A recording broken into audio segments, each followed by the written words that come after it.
भारत माता की। आज के इस कार्यक्रम में मंच पर उपस्थित आदरणीय प्रदेश अध्यक्ष जी, हमारे पूर्व प्रदेश अध्यक्ष और सांसद श्री मनोज तिवारी जी, विधानसभा के अंदर विधानसभा अध्यक्ष की भूमिका निभाने वाले आदरणीय विजेंद्र जी और इस कार्यक्रम के संयोजक पार्टी के महामंत्री विष्णु मित्तल जी, उपस्थित सभी कार्यकर्ता बंधु, पत्रकार बंधु, आज हम समर्पण दिवस के रूप में पंडित दीनदयाल उपाध्याय जी के बलिदान दिवस को मनाने के लिए एकत्रित हुए हैं। पार्टी ने संपूर्ण देश के अंदर आज के इस दिन को समर्पण दिवस के रूप में मनाने का निर्णय किया है और ये कार्यक्रम थोड़ा गुणात्मक हो और कार्यकर्ताओं को स्वयं को अंतर्मुखी होकर विचार करने वाला बने। हम पब्लिक मीटिंग, कार्य समिति, जुलूस, तरह तरह के उपक्रम करते हैं। सरकार की योजनाओं की चर्चा भी बार बार कार्यक्रम करते हैं, लेकिन कोई एक कार्यक्रम कार्यकर्ताओं को अपने बारे में सोचने वाला कार्यक्रम बने। ले समर्पण दिवस की आज के इस अवसर को हमने इस संदर्भ में मनाने का विचार किया है। आज की जो पार्टी है, जब उसका व्याप हम देखते हैं तो हम लगातार अपने भाषणों में बोल रहे हैं कि दुनिया की सबसे बड़ी पार्टी, 14 करोड़ से अधिक की मेंबरशिप, 14 लाख से अधिक सक्रिय कार्यकर्ताओं की संख्या, देश भर के अंदर लगभग 10.5 लाख बूथों में सभी बूथों पर अपने कार्यकर्ता और 8.5 लाख से अधिक बूथों पर हमारी कार्य समिति, बूथ समिति जिसको हम बोलते हैं। जीते हुए प्रतिनिधि के नाते अपने पूर्व राष्ट्रीय अध्यक्ष अमित भाई बोलते थे कि पंचायत से पार्लियामेंट, तो इस दृष्टि से भी हम देखेंगे तो देश भर के अंदर लोकल बॉडी और पंचायत, इसमें भी हम कीर्तिमान स्थापित करने का काम कर रहे हैं। कल भी आपने देखा होगा कि महाराष्ट्र के अंदर भी 12 जिला परिषदों का चुनाव हुआ, जिसमें से महायुति जोड़कर 11 पर भारतीय जनता पार्टी और उसके सहयोगी दलों का विजय प्राप्त हो गई, कब्जा हो गया। ये जो आज पार्टी का व्याप है, जिसमें लगातार हम देश के लगभग 70-75 हिस्से पर शासन कर रहे हैं, सर्वाधिक विधायक, सर्वाधिक सांसद, सर्वाधिक प्रतिनिधि। आज जो अपनी पार्टी के साथ जुड़ने वाले लोग हैं या जिनकी आयु 30, 35, 40, 50 साल तक की है, तो उनको पार्टी के पुराने समय की स्थिति क्या थी और आज की ये जो सफलता है, इसके मूल में क्या है, कई बार उसकी कल्पना नहीं रहती। आज की चकाचौंध, आज के साधन, आज की सुविधाएं, हमारी आवश्यकता से अधिक प्राप्त होने वाला हमको सहयोग, तो एक समय हमारी स्थिति कैसी थी, उसमें से अपने कार्यकर्ताओं ने किस प्रकार से काम किया, ये कल्पना भी अपने कार्यकर्ताओं को रहनी चाहिए। हमारा उत्साह कैसा है, कैसा संघर्ष अपने लोगों ने किया, जिस संघर्ष का परिणाम है आज का ये चतुर्दिक मिलने वाली हमको सफलता और जय जयकार। पंडित दीनदयाल उपाध्याय उस परिश्रम आज की सफलता के नायकों में से एक उनका नाम उस दृष्टि से आता है। हम सबको ध्यान में है कि डॉक्टर श्यामा प्रसाद मुखर्जी के नेतृत्व में और पंडित दीनदयाल उपाध्याय जी दोनों के नेतृत्व में विचार यात्रा बढ़ी थी और अक्टूबर 1951 में दिल्ली के अंदर ही वो यात्रा प्रारंभ हुई। दीनदयाल जी के बारे में यदि कहना हो तो 3 संदर्भ में हम उनको स्मरण करने का काम करेंगे। नंबर 1 बात, जिस समय पर भारत की राजनीति में स्वतंत्रता के पश्चात अपना पदार्पण हुआ, उस समय देश और दुनिया के अंदर राजनीतिक क्षेत्र में बड़े प्रभावी, बड़े चर्चित 3 विचार प्रचलित थे। आज का यूरोप और अमेरिका, जिसको हम पूंजीवाद बोलते हैं, कैपिटलिज्म, उसको लेकर आगे बढ़ रहा था, जिसमें व्यक्ति और व्यक्ति की स्वतंत्रता और व्यक्ति का सुख इसकी प्रधानता थी। दूसरा, रूस और चाइना के अंदर और लगभग काफी देशों के अंदर प्रचलित एक विचार, जिसमें साम्यवाद, कम्युनिज्म के नाम से हम लोग जानते हैं, उसका प्रभाव था, जिसमें व्यक्ति गौण और राष्ट्र सर्वोपरि, और राष्ट्र की कल्पना भी उसमें नहीं थी। तो मजदूरों की क्रांति, सर्वहारा, पूंजीवादी ऐसे नारे उछालकर पूरी दुनिया के मजदूरों एक हो जाओ, इस प्रकार का नारा लगाने वाले और हिंसा सहित अनेक माध्यम से सत्ता और क्रांति का स्वप्न देखने वाले ये साम्यवाद प्रचलित था।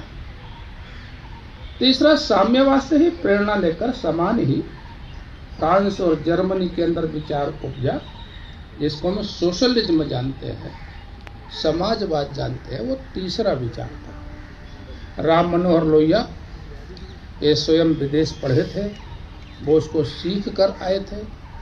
समाजवाद के अंदर राज्य का प्रभुत्व और राज्य का ही सभी सत्ता के संसाधनों पर, समाज के संसाधनों पर राज्य का कब्जा।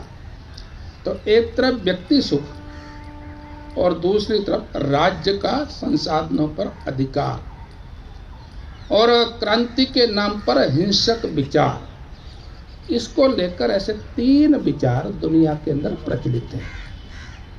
भारत के लोग भी, क्योंकि स्वतंत्रता मिली थी, तो एक विचार चल रहा था कि भारत का डेवलपमेंट का मॉडल क्या हो, किस मार्ग पर जाएं हम।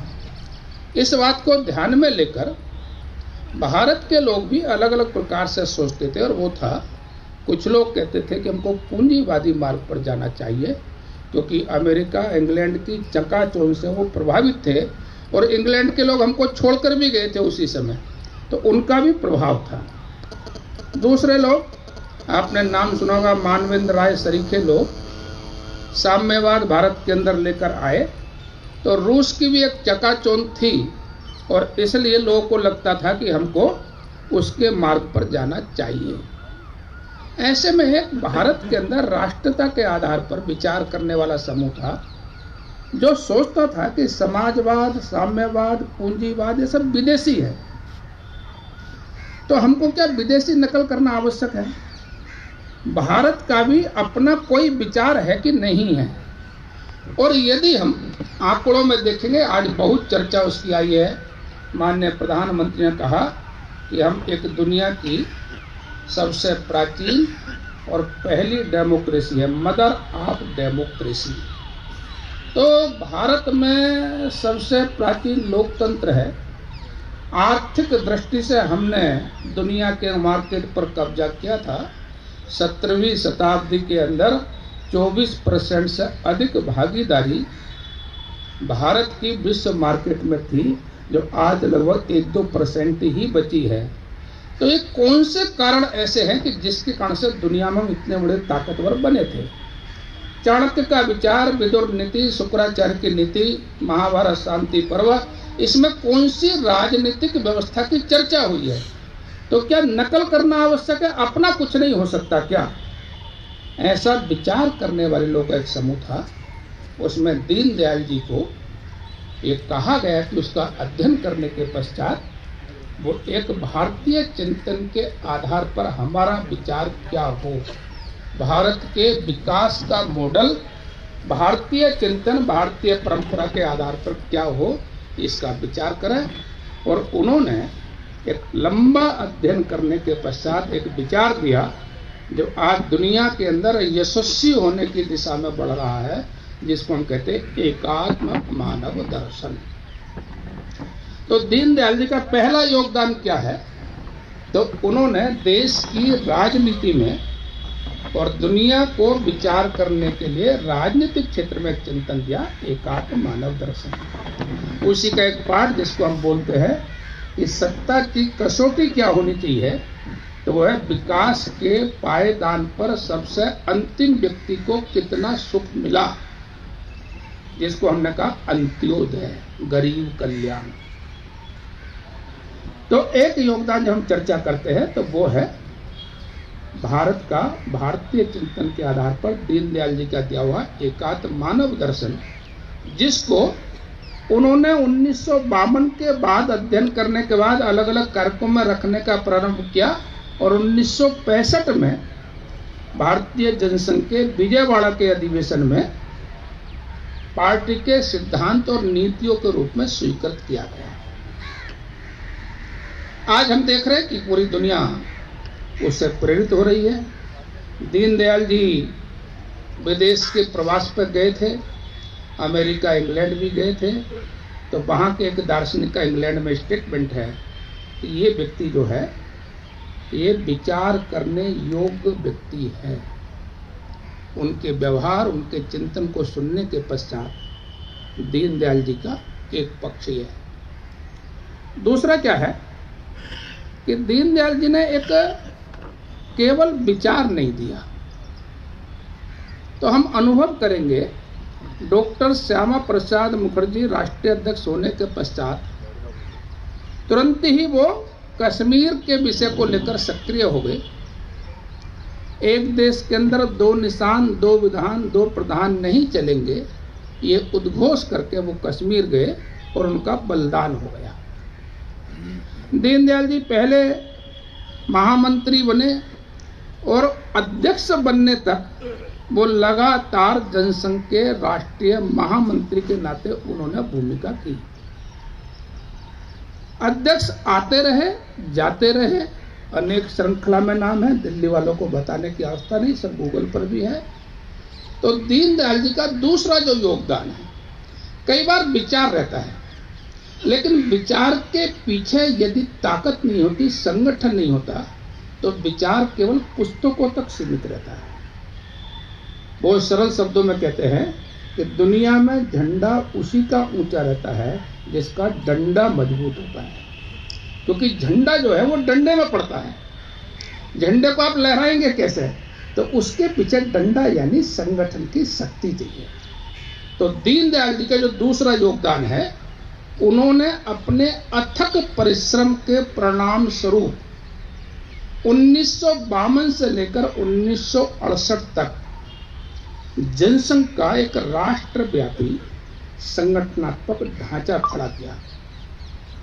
उसको यदि आंकड़े में बोलना हो तो आपको ध्यान में आएगा, हम 1952 में शुरू है, यानी 51 लास्ट में शुरू है। 1967 आते आते पॉलिटिकल फील्ड में कैसी स्थिति हुई? तो कांग्रेस के विकल्प के रूप में 1952-1957 के कालखंड में सोशलिस्ट पार्टी, स्टालवर्ट नेता जयप्रकाश नारायण, राम मनोहर लोहिया, बड़े बड़े नाम आप सबने सुने हैं। तो कांग्रेस का विकल्प क्या है? तो सोशलिस्ट है। लेकिन 1964 का चुनाव आते आते दीनदयाल जी के पुरुषार्थ का परिणाम है, उनकी टोली का परिणाम है कि कांग्रेस का विकल्प सोशलिस्ट नहीं, ये भारतीय जनसंघ स्थापित हो गया। और हम सबको मालूम है दिल्ली के अंदर भी चुनाव जीतकर हम नगर पालिका में आ गए आए और देश के अनेक राज्यों में हम संविध सरकारों में शामिल हो गए। उत्तर प्रदेश, बिहार, मध्य प्रदेश, राजस्थान, इन राज्यों में भारतीय जनसंख्या एक स्थान बन गया। आंकड़ों में कहना हो तो 1962 के अंदर 13 लाख सदस्यता, हमको 13 करोड़ वोट प्राप्त हुआ, उसके 1% 13 लाख सदस्यता ये भारतीय जनसंख्या हुई। और 268 जिलों के अंदर 268 डिस्ट्रिक्ट के अंदर भारतीय जनसंख्या संगठनात्मक ढांचा पहुंचाने का काम ये किया। और वो संगठन कैसा? तो वो संगठन अवैध संगठन, अनेक प्रकार की यातनाएं, अनेक प्रकार के ब्लेम, अनेक प्रकार के लांछन होने के बाद भी हिम्मत के साथ खड़े रहे।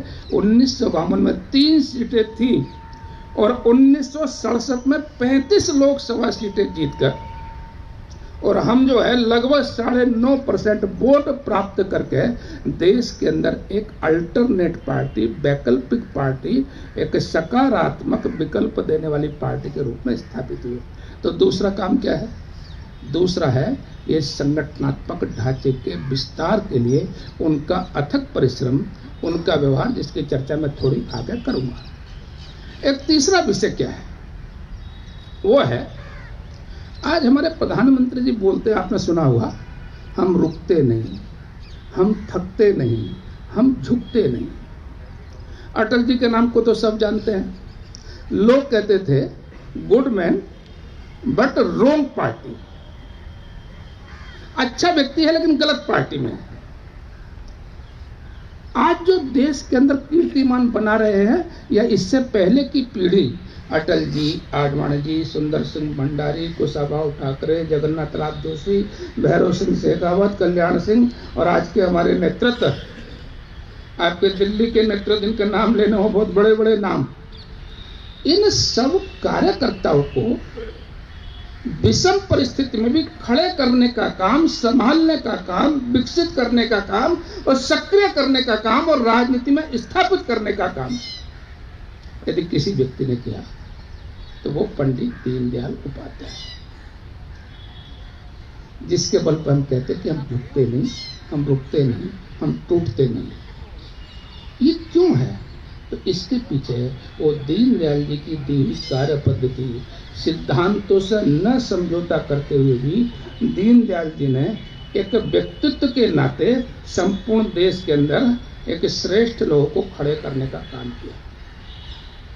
दीनदयाल जी की पारिवारिक परिस्थिति के बारे में चर्चा करोगे तो वर्णन करने की अवस्था नहीं। मुझसे पहले के वक्ता उनके जन्म के बारे में सब बातें बोल रहे थे, उन घटनाओं को मैं चर्चा नहीं कर रहा। लेकिन 25 सितंबर 1916 को उनका जन्म हुआ। एकदम निर्धन परिवार, माता पिताजी की मृत्यु भी जल्दी हो गई, लालन पालन भी करने का अवसर नहीं मिला, भाई भी चले गए, नाना जी के यहाँ जन्मे, लेकिन कुशाग्र बुद्धि, तीव्र बुद्धि के व्यक्ति, एजुकेशन प्राप्त की, संघ के प्रचारक हो गए। प्रचारक होते समय पर उत्तर प्रदेश के अंदर लखीमपुर में उन्होंने काम किया और सह प्रांत प्रचारक के नाते उन्होंने राष्ट्रीय स्वयंसेवक संघ के उत्तर प्रदेश के सह प्रांत प्रचारक की भूमिका निर्वाह की। और उसी समय जब ये विषय चला कि हमको विकल्प के रूप में, जनसंघ के रूप में पार्टी खड़ी करनी है, और पूजनीय गुरु जी के निर्देश पर वो भारतीय जनसंघ के अंदर सक्रिय हुए, और जिसके बारे में मैंने चर्चा की, वो महामंत्री के नाते उन्होंने वहां पर काम किया। ये सब देखते हुए आपको सबको ध्यान में आएगा कि उनकी विशेषता क्या है। तो बहुत संस्मरण सुनाने की आवश्यकता है। जैसे हम कहते हैं अंत्योदय, एक कहावत आप सबने सुनी होगी कि पूत के पांव पालने में दिख जाते हैं। ये जो सिद्धांत आया, ये जो अंत्योदय आया, ये जो गरीब कल्याण आया, तो वो गरीब कल्याण, वो अंत्योदय, वो सेंसिटिविटी, वो संवेदनशीलता, वो दीनदयाल जी के व्यवहार में दिखती है। पढ़ते समय पर मैथमेटिक्स के अंदर जिन बच्चों के 0 नंबर आते थे, उन्होंने तय किया कि एक 0 क्लब शुरू करेंगे। ये 0 क्लब क्या है कि इन निर्धन या 0 अंक प्राप्त करने वाले बच्चों को निःशुल्क पढ़ाने का काम ये उन्होंने स्वयं पढ़ते हुए किया। ये अंत्योदय के सिद्धांत के रूप में साकार होता है। रेलवे स्टेशन से उतरे, बाहर एक महिला सड़क पर कपड़ा डालकर, भिखारी महिला कह सकते, वो बैठी थी। लोग पैसे डालते थे, इन्होंने भी पैसे डाले। थोड़ी देर में वापस आए तो उसने पैसा खोजना शुरू किया। इस महिला ने पूछा, बेटा क्या बात है? वो क्या है कि आपके पास जो पैसा गया ना, वो खोटा सिक्का चला गया, उसको ढूंढकर मैं दूसरा सिक्का डाल लिया। तो जीवन की प्रामाणिकता, रेलवे में यात्रा करते समय पर कुछ समय के लिए टिकट जनरल का बैठे, एसी के समय के लिए वार्ता करने के लिए, तो टीटी के पास जाकर मैं इतने समय पर, मेरे पास जनरल का टिकट था लेकिन मैंने इतने समय यात्रा जो है एसी में की है, तो मुझे उसका पैसा पेमेंट करना है। टीटी कहता नहीं क्या आवश्यकता है, ठीक है आप तो कह रहे हैं कोई आवश्यकता नहीं। बोले नहीं मुझे पैसा पेमेंट करना है। और पैसा पेमेंट करने के बाद रसीद भी लेनी है, क्योंकि वो पैसा अपनी ही जेब में आप न रख ले, इसलिए रसीद भी दीजिए मुझको। तो ये जो प्रामाणिकता है, ये उनके स्वयं के जीवन की विशेषता है। हमारे मथुरा के अंदर, आप में से हो सकता कुछ लोग जानते भी हों, अभी तो नहीं है, स्वर्गवास हो गया, बांके बिहारी जी हमारे पुराने जनसंघ काल के कार्यकर्ता थे। तो हम लोग जाते थे उनके यहाँ, तो उन्होंने एक किस्सा सुनाया। इलेक्शन था, इलेक्शन में दीनदयाल जी का मथुरा का दौरा था। एक जीप, बांके बिहारी जी की जीप थी, तो दीनदयाल जी ने सूचना दी कि एक बाल्टी पानी से भरकर उसमें रख लेना। तो बांके बिहारी जी कहते हैं, हमने सोचा दीनदयाल जी अब पानी से भरकर बाल्टी, क्या मतलब है? तो बोले दीनदयाल जी आए, ट्रेन से उतरे, हमने लिया, उनको दिन भर के कार्यक्रम थे। बोले बाल्टी पानी रखा है क्या? बोले हाँ रखा है। लेकिन चाहिए क्यों? बोले बताऊंगा। तो क्या था, दीनदयाल जी अस्वस्थ थे, पेट खराब था, सभाएं थी, कार्यक्रम कैंसिल नहीं होना चाहिए, तो वो सभा करते थे, जाते थे, जंगल में फ्रेश होते थे, वो बाल्टी पानी इसलिए चाहिए था उनको। कैंसिल कर सकते थे कार्यक्रम, स्वास्थ्य अच्छा नहीं है, लेकिन नहीं, इस स्थिति में भी सब कार्यक्रम सफल होने चाहिए। वो आप सबको मालूम है कि राष्ट्र धर्म पांचजन तो कहते हैं कि वो कंपोजिंग भी करते थे, लिखते भी थे, और पीठ पर लादकर, अटल जी उस समय उनके साथ थे, वो बोरों को ट्रेन पे भी पहुंचाते थे। तो ये सारा काम उन्होंने किया। और रात्रि को ये होते होते ईंट जो है कमरे में सिर के नीचे रखकर और वो तौलिया उस पर रखकर रात्रि को सो भी जाते थे। ये जो सादगी पूर्ण जीवन है, ये सादगी पूर्ण जीवन, कठोर परिश्रम, ये उनके जीवन की विशेषता है। आज बहुत चल रहा है, सोशल मीडिया तो तूफान मचा दे रहा है, ये जाति वो जाति, ऐसा हो गया वैसा हो गया। लेकिन दीनदयाल जी चुनाव लड़े, लोगों ने आह्वान किया कि दूसरे कैंडिडेट ने, कांग्रेस के कैंडिडेट ने जाति का आह्वान किया है, आप भी जाति का आह्वान करेंगे तो आप इलेक्शन जीत जाएंगे। तो उन्होंने कहा नहीं, मैं इलेक्शन हारना पसंद करूंगा, लेकिन मैं उपाध्याय हूँ, ब्राह्मण हूँ, मुझे ये कहकर वोट दीजिए, ये आह्वान मैं नहीं करूंगा। हारे। कार्यकर्ताओं की समीक्षा बैठक में बाद में उन्होंने क्या कहा, कोई चिंता की बात नहीं, वो कांग्रेस के कैंडिडेट को शुभकामना दी और कार्यकर्ताओं से कहा दीनदयाल उपाध्याय हार गया है, लेकिन जनसंघ जीत गया क्योंकि उसने सिद्धांतों से समझौता नहीं किया है। इस आदर्श को लेकर उन्होंने संपूर्ण देश के अंदर जनसंघ को बढ़ाने का जो है वो काम किया।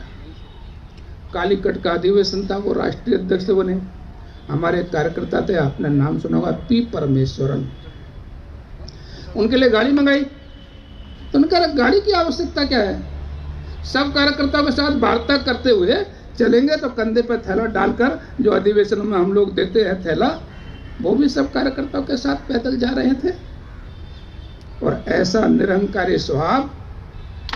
कानपुर के अंदर संघ शिक्षा वर्ग था, आप में से बहुत लोगों ने वर्ग किया होगा।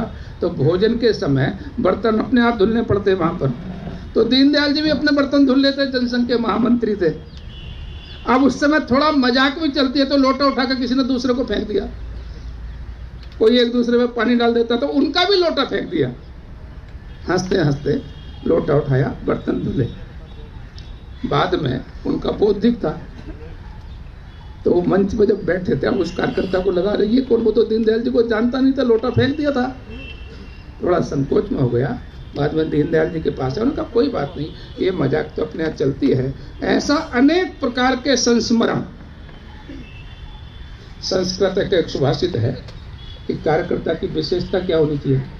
अपने प्रति कठोर और कार्यकर्ताओं के प्रति विनम्र। संस्कृत में कहते हैं वज्रादपि कठोराणि मृदूनि कुसुमाद अपि। क्या थे दीनदयाल जी? अटल जी का पंजाब का दौरा था, दौरा अच्छा नहीं हुआ। उस समय तो अच्छा हो जाए बड़ी बात थी, अच्छा तो होना ही नहीं था। सुविधा भी नहीं रहती थी, कारवार भी कहीं मिली कहीं नहीं मिली, बाइक पे भी चलना, ये सब बातें भी हमको ध्यान में आती है। तो जब दौरे से अटल जी लौटे, सुबह ट्रेन से उतरे, दिल्ली के अंदर जनसंघ कार्यालय पर आए, तो अटल जी बहुत नाराज थे, मैं नहीं जाऊंगा, मेरा आगे का कार्यक्रम मत लगाओ, ऐसा होता है वैसा होता है। दीनदयाल जी ने कहा अटल जी आप अभी अभी ट्रेन से आए हैं, ऐसा करो स्नान कर लो, आप बाद में बैठ के विचार करते हैं। और वो स्नान करने गए और दीनदयाल जी ने सुंदर जलपान और चाय अपने हाथ से बनाकर तब तक अटल जी के लिए टेबल पर रखी। चाय पी, नाश्ता किया। अटल जी बोले मुझे कहाँ जाना आज? ये दीनदयाल वो जनसंघ के महामंत्री थे, अटल जी उनसे छोटे थे, पार्टी सिस्टम में हायरार्की में छोटे थे, लेकिन एक कार्यकर्ता की चिंता कैसे की जा सकती है, ये उनके जीवन की विशेषता थी। अपना कहते हैं मनस्येकम वचस्येकम कर्मण एकम महात्मा, मनस्सन्यत वचस्सन्यत कर्मण अन्यत दुरात्मा। सज्जन की विशेषता और दुर्जन की विशेषता क्या है? जो मन से, कर्म से, वाणी से एक है वो महात्मा है।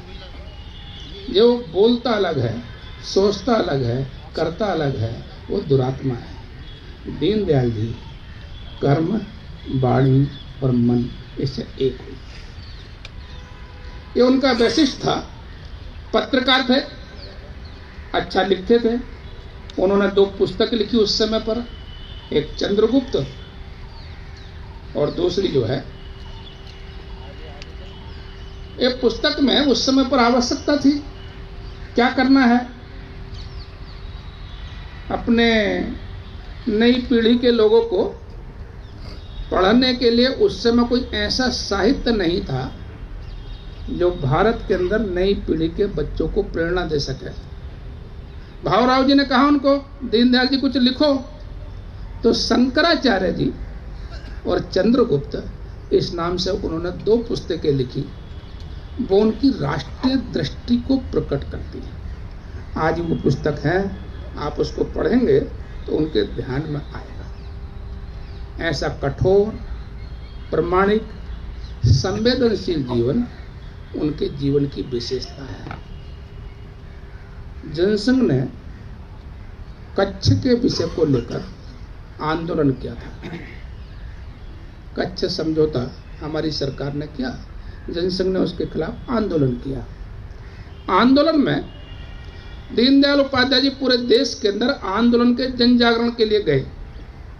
तो चंदोसी, मैं उस क्षेत्र में रहा भी, उन कार्यकर्ता को मैं स्वयं भी जानता हूं, मैं भी उनके घर गया।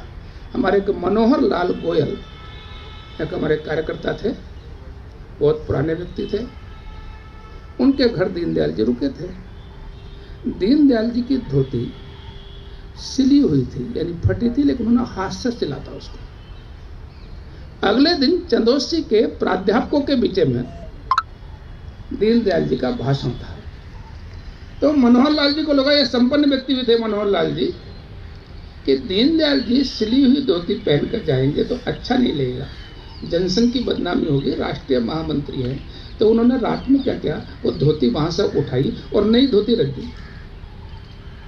दीनदयाल जी से उठे, नाना धोना किया, उन्होंने कहा ये तो मेरी धोती नहीं है।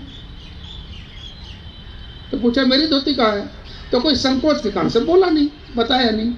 बहुत आग्रहपूर्वक उन्होंने कहा कि मेरी धोती कहाँ है। तो मनोहर लाल जी ने कहा भाई साहब वो सिली हुई थी, हमने बदल दी है, नई धोती ये पहन के चलिए। तो उन्होंने कहा वो गंदी तो नहीं थी ना, स्वच्छ थी। बोले हाँ। तो फिर उसमें क्या नुकसान है, आज जनसंघ की स्थिति ऐसी है तो हम ये पहन कर चलेंगे। उन्होंने वही धोती पहनी और उसी धोती को पहनकर वो प्राध्यापकों के बीच में भाषण करने के लिए अर्थनीति पर बोलते थे, विदेश नीति पर बोलते थे, संविधान की चर्चा करते थे, अखंडता पर बोलते थे। उनकी सादगी और उनके विचार, इसको हम कहते हैं सादा जीवन उच्च विचार, उसके वो परिचायक थे। उन्होंने जनसंघ के अध्यक्ष बनने के लिए तैयार नहीं थे, लेकिन अपने सब अधिकार ने कहा कि दीनदयाल जी अब आप ही विकल्प है, तो अध्यक्ष बने। और अध्यक्ष बनने के कारण से केरल के अंदर कालीकट में वो जो अधिवेशन है, ऐतिहासिक अधिवेशन, आज उसमें गए हुए लोग हैं, दिल्ली में भी काफी लोग होंगे, वो वर्णन करते हैं। और उस सफलता का ही परिणाम था कि हमारे विरोधियों ने उनके शरीर को, उनके जीवन को समाप्त कर दिया।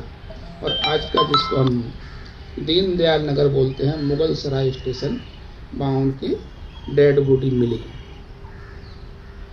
उनका जीवन के साथ साथ देखने की जो दृष्टि है वो कैसी है, वो भी हमको एक सोचने का विषय है। उसके बारे में मैं थोड़ी सी चर्चा आपके बीच में कर रहा हूं। भारतीय चिंतन के आधार पर कैसा विचार किया जा सकता है, ये दीनदयाल जी के सोचने का एक दृष्टिकोण प्रकट करता है। जैसे अपने यहाँ कैसी मान्यता है कि लक्ष्मी जो है वो कमल पर आती है, मां लक्ष्मी का वास कमल है। दीनदयाल जी उल्लेख करते हैं कि मां लक्ष्मी का वास कमल पर क्यों है। तो वो कहते हैं कि भारत की समृद्धि ये दक्षिण पूर्व एशिया के साथ जब हमारा व्यापार विकसित हुआ, उससे भारत में समृद्धि आई। दक्षिण का एक राज्य है चोल राज्य, वहां के बड़े प्रतापी राजेंद्र, आज के जो दक्षिण पूर्व एशिया के देश हैं, जहाँ माननीय प्रधानमंत्री जी मलेशिया वगैरह गए, सिंगापुर, श्रीलंका, ये सब जोड़कर बड़ा व्यापार उस समय चला। आपको ध्यान हो, शी जिनपिंग को भी प्रधानमंत्री जी महाबलेश्वर जिस स्थान पर ले गए थे, वो पोर्ट उस समय के उस व्यापार का केंद्र था। तो दीनदयाल जी कहते हैं कि समुद्र के मार्ग से हमारा व्यापार चला, समुद्र के मार्ग से भारत में समृद्धि आई। कमल जल में विकसित होता है और लक्ष्मी जल के मार्ग से आई, यानी कमल पर बैठकर आई, इसलिए कमलासना है। अब ये देखने का एक दृष्टिकोण है। उन्होंने वेद मंत्रों के अनेक प्रकार से चर्चा की, तो वो उल्लेख करते हैं अपने यहाँ क्या कहता है, सत हस्त समाहार सहस्त्र हस्त विकिराहा, 100 हाथों से कमाओ। अपने यहाँ कहावत चलती है, दूधो नाओ पूतो फलो। अब ये सारी बातें हैं, तो वो विश्लेषण करते हैं। क्या विश्लेषण करते हैं? दूधो नाओ यानी दूध से नहाओ। दूध से नहाओ यानी क्या है? तो एनिमल हस्बेंड्री, गाय होगी, दुग्ध पशु होगा तभी नहाओगे ना। और इसलिए किसान की समृद्धि का आधार एग्रीकल्चर के साथ साथ पशुपालन भी है। इसलिए नंद बाबा के 1 लाख गायत्री ये लिखना पड़ता है। इसलिए भारत के अंदर यदि हमको समृद्धि लानी है, ग्रामीण क्षेत्र की समृद्धि लानी, तो कृषि भी चाहिए और पशुपालन भी चाहिए। ये दृष्टि वो देते हैं। वो कहते हैं, अपने यहाँ कहते हैं, कमाते हुए स्वस्थ रहते हुए 100 वर्षों तक जियो। तो कमाते हुए यानी रोजगार। तो दीनदयाल जी कहते हैं, वेद के ऋषि इस बात को बोल रहे हैं कि आप कमाओगे कब? जब आपको रोजगार मिलेगा। ले हर सरकार का काम है हर एक को रोजगार देना। इसलिए उन्होंने कहा कि लोकतंत्र के 3 पार्ट हैं, एक राजनीतिक है, एक सामाजिक है, एक आर्थिक है। हर व्यक्ति को अपने काम को चुनने की स्वतंत्रता होनी चाहिए। इसका मतलब आर्थिक लोकतंत्र है। लेकिन सरकार की जिम्मेदारी क्या है? यदि वो काम चुनता है तो उसको स्किल देना, कौशल विकास मंत्रालय जिसको हम लोगों ने शुरू किया, ये विकसित करना सरकार का काम है। और इसलिए वेद के ऋषि बोलते हैं कि रोजगार मिलना चाहिए, रोजगार की गारंटी। ये वेद के अंदर भी वर्णन किया, ऋषियों ने वर्णन किया। इसलिए कहा सकहस्त समाहारा सो हाथों से कमाओ। कमाओगे तो जब कमाने का अवसर मिलेगा। पहले कमाने का अवसर देना और उसमें स्किल निर्माण करना, ये विशेष। उन्होंने देश की अखंडता, कश्मीर, विदेश नीति, स्वदेशी, विकसित भारत, इन सभी विषयों पर चर्चा की। दीनदयाल जी ऐसे एक श्रेष्ठ चिंतक थे जो हर दृष्टि से इसका विचार करते थे। वो दीपावली पर अपने यहाँ जो लेखा जोखा रखने की पद्धति है, तो उसमें अपने एक आर्टिकल में लिखते इस बात को कि हमको आज इस बात का विश्लेषण करना चाहिए। हर व्यापारी जैसे वर्ष भर का दीपावली पर अपना लेखा जोखा प्रस्तुत करता है, तो ऐसे ही सरकार का लेखा जोखा भी आना चाहिए। कितना मिला और कितना गया, इसका एक लंबा आर्टिकल उन्होंने लिखा। वो कहते हैं कि आज हम यदि विश्लेषण करते हैं, 1948 में एक साहित्यकार के नाते उन्होंने आर्टिकल लिखा। तो वो कहते हैं, हमको खाते में क्या आया? तो आया है स्वतंत्रता, प्रादेशिक सरकारों की स्थापना, कांग्रेस का बोलबाला, देशी रियासतों का विलय, निजाम समस्या का समाधान, विदेशों में राजदूतों की नियुक्ति और कांग्रेस के लोगों को पेंशन। लेकिन गया क्या? तो विभाजन हो गया, भारत माता का विभाजन हो गया। पूर्ण स्वराज्य का जो नारा हमने लगाया था रावी नदी के तट पर 1930 में, वो स्वप्न साकार नहीं हुआ। लाखों हिंदुओं की हत्या हो गई।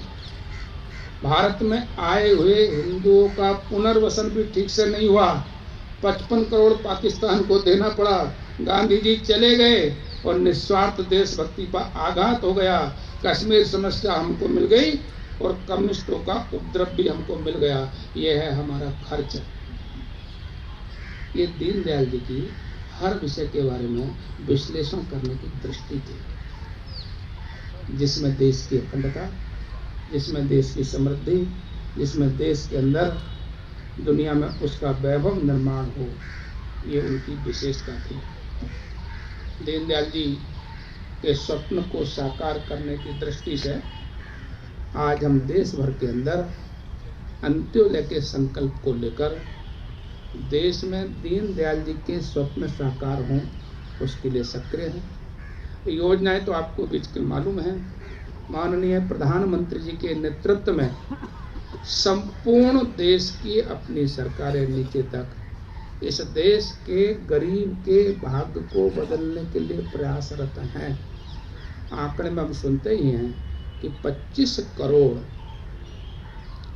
गरीब गरीबी रेखा से ऊपर आए हैं।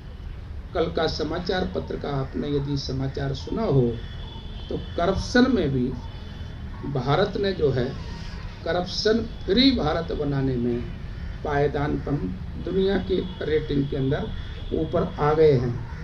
आप देख रहे हैं कि जैसे वामपंथ ने दुनिया को प्रभावित करने का प्रयास किया था, शस्त्र के सहारे सर्वहारा का साम्राज्य लाने की जो बात कर रहे थे, वो भटके हुए लोग नक्सलवाद, साम्यवाद, अनेक प्रकार के संगठन बनाकर शस्त्रों के सहारे जो क्रांति करना चाहते थे, वो नक्सलवाद से भारत मुक्त हो रहा है।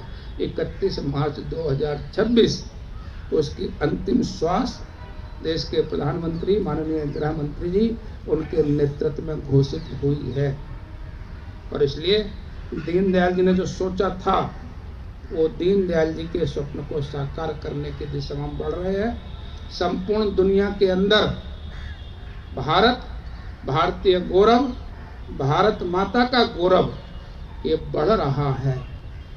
आर्थिक दृष्टि से हम चौथी तीसरी जो भी अर्थव्यवस्था के आंकड़े हों, लेकिन दुनिया के अंदर आज हम अपना स्थान बना रहे हैं। और जैसे हम यहाँ पर भारत माता की जय बोलते हैं, दुनिया के लाखों लोग एकत्रित होकर भारत माता की जय का उद्घोष कर रहे हैं। ये जो परिवर्तन है, इस परिवर्तन में असंख्य लोगों का जीवन लगा है। अपने कहते हैं लाख लाख पीढ़ियां लगी तब यह संस्कृति उपजाई, कोटि कोटि सर चढ़े माथ तब इसकी रक्षा संभव हो पाई। लेकिन लाख लाख पीढ़ियों में, असंख्य कार्यकर्ताओं में यदि किसी एक महापुरुष के योगदान को विचार किया जाएगा तो दीनदयाल जी का योगदान भी अतुलनीय है। उनको श्रद्धांजलि देते समय यज्ञदत्त शर्मा, आप सबके यहाँ के परिचित, वो जनसंघ के राष्ट्रीय अध्यक्ष रहे, उन्होंने कहा कि दीनदयाल जी जो है वो त्रिवेणी थे, गंगा, यमुना, सरस्वती, जिसमें तमस यानी अहंकार, अहंकार यानी मैंने क्या, मैं करता हूं, मेरे कारण से हुआ। दीनदयाल जी की एक पॉलिटिकल डायरी छपी है। पांचजन्य ने कहा कि दीनदयाल जी आप अपने यात्रा के प्रसंगों को लिखिए। तो दीनदयाल जी लिखते थे, वो पांचजन्य छापता था। कुछ समय बाद उन्होंने बंद कर दिया। तो पांचजन्य के संपादक ने कहा कि दीनदयाल जी आपका अच्छा लेख आता था, हमारा एक कॉलम चला था, आपने बंद क्यों कर दिया? तो उन्होंने कहा मैं नहीं लिख सकता। क्यों? क्योंकि उसमें बार बार लिखना पड़ता है, मैंने ऐसा किया, मैंने ऐसा बोला, मैं यहाँ गया। ये मैं नहीं लिख सकता। क्योंकि उनकी एक पुस्तक ही है, आई नहीं हुई, मैं नहीं हम। इसलिए अहंकार, यज्ञदत्त जी कहते हैं वो तमस जो है, अहंकार जो है, मैं जो है, अहम जो है, ये उनके जीवन से गायब था। जैसे प्रयाग के अंदर गंगा और यमुना सरस्वती तो हैं, लेकिन सरस्वती विलुप्त है, दिखती नहीं है। ऐसे ही उनके जीवन से ये तमस विलुप्त था सरस्वती के समान, और उनके रजस और सत्य में गंगा और यमुना थी।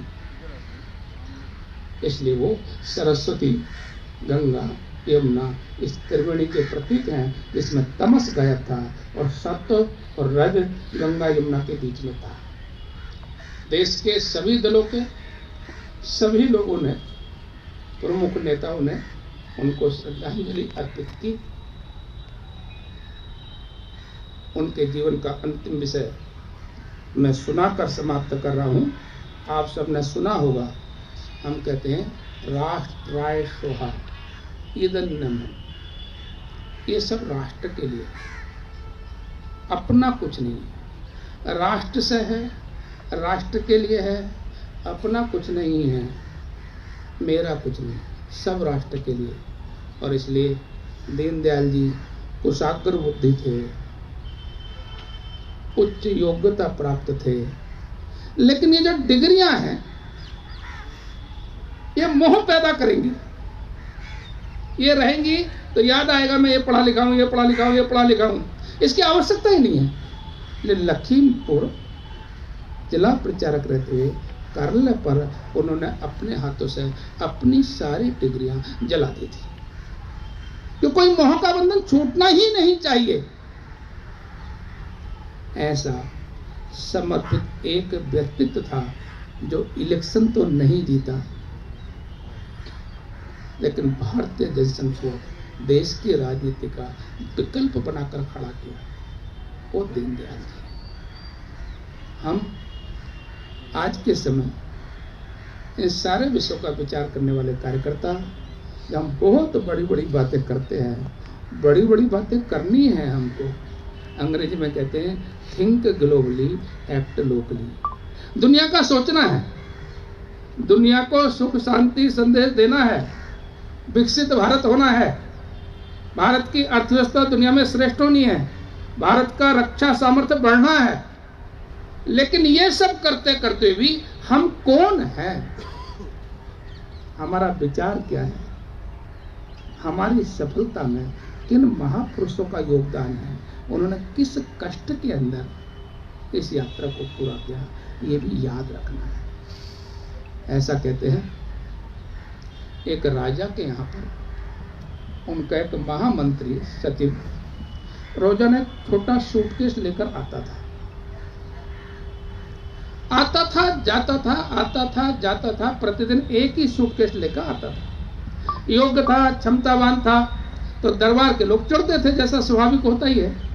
तो राजा से शिकायत करते थे, ये सूटकेस लेकर आता है और इसमें कोष का पैसा लेकर वापस जाता है, नहीं तो क्यों लेकर आता रोजाना सूटकेस। राजा को विश्वास था, पहले वो उस पर शंका नहीं करते थे, लेकिन धीरे धीरे सब लोगों ने कहना शुरू किया, तो राजा को लगा कि कुछ गड़बड़ तो नहीं है। तो एक दिन उसने मंत्री को कहा कि ये सूटकेस लेकर आते हो आप, क्या है इसमें, क्यों लेकर आते हो, और तुम्हारे बारे में शिकायत है कि तुम कोष का पैसा लेकर जाते हो उसमें। तो उस मंत्री ने कहा कि सर आप तो राजा हैं, आप जांच करा लीजिए। तो बोले खोलो सूटकेस। तो उस सूटकेस में एक कुर्ता और एक धोती। तो राजा ने पूछा ये कुर्ता और धोती का मतलब है। बोले देखिए, जब आपने मुझे मंत्री बनाया था तब ये कुर्ता और धोती मैंने पहना था, अब आपकी दी हुई बहुत सारी चीजें मेरे पास हैं, लेकिन मुझे याद रहना चाहिए कि मंत्री बनने से पहले मैं क्या था, इसलिए सूटकेस में कुर्ता धोती प्रतिदिन लेकर जाता हूं कि मैं भूल ना जाऊं मेरा अतीत क्या है, मेरी स्थिति क्या थी। ये हम सब कार्यकर्ताओं ने सदैव विचार करना, सदैव विचार करना कि आज हम दुनिया के अंदर इतने बड़े हो रहे हैं, तो इसके मूल में कौन लोग हैं, उनने कितने कष्ट उठाए, उनकी परिस्थिति कैसी थी, उनको टिकट मिले भी कि नहीं मिले, वो चुनाव जीते भी कि नहीं जीते, वो केवल इसीलिए जीवित रहे थे कि दुनिया में जनसंघ ये श्रेष्ठ बने, हमारी पार्टी श्रेष्ठ बने, हमारी पार्टी की सरकारें आए और सरकारें आकर इस देश का उत्थान और गरीब का उत्थान करें, इसीलिए उन्होंने जीवन लगाया। वो चुनाव नहीं लड़े, वो टिकट मांगने भी नहीं गए। आज भी अनेक कार्यकर्ता मिलते, वैसे हमको तो चुनाव लड़ना नहीं है, पार्टी बोले यही बड़ी बड़ी बात है। इस प्रेरणा में दीनदयाल जी, और इसलिए आज के इस अवसर पर बहुत बातें कहने के लिए हो सकती है, लेकिन कार्यकर्ताओं की दृष्टि से जो विषय आपके बीच में चर्चा करने लायक थे, मैंने संक्षिप्त में उन विषयों की चर्चा की है। आज के शुभ अवसर पर दीनदयाल जी का हम पुनर्स्मरण करें, उनको श्रद्धांजलि देते समय पर, पुष्पार्चन करते समय पर सभी को अवसर मिलने वाला है। हमारे मन में भी कुछ दीनदयाल जी जैसे संस्कार, विचार सदैव जागृत होते हैं और हम समाज के प्रेरणा स्तंभ बनकर अपनी पार्टी, अपने विचार को आगे बढ़ाते रहें। इतना विचार उनको श्रद्धांजलि देते समय हमारे मन में आना चाहिए। इतना विषय रखते हुए आपके बीच में मैं आज का अपना विषय समाप्त कर रहा हूँ।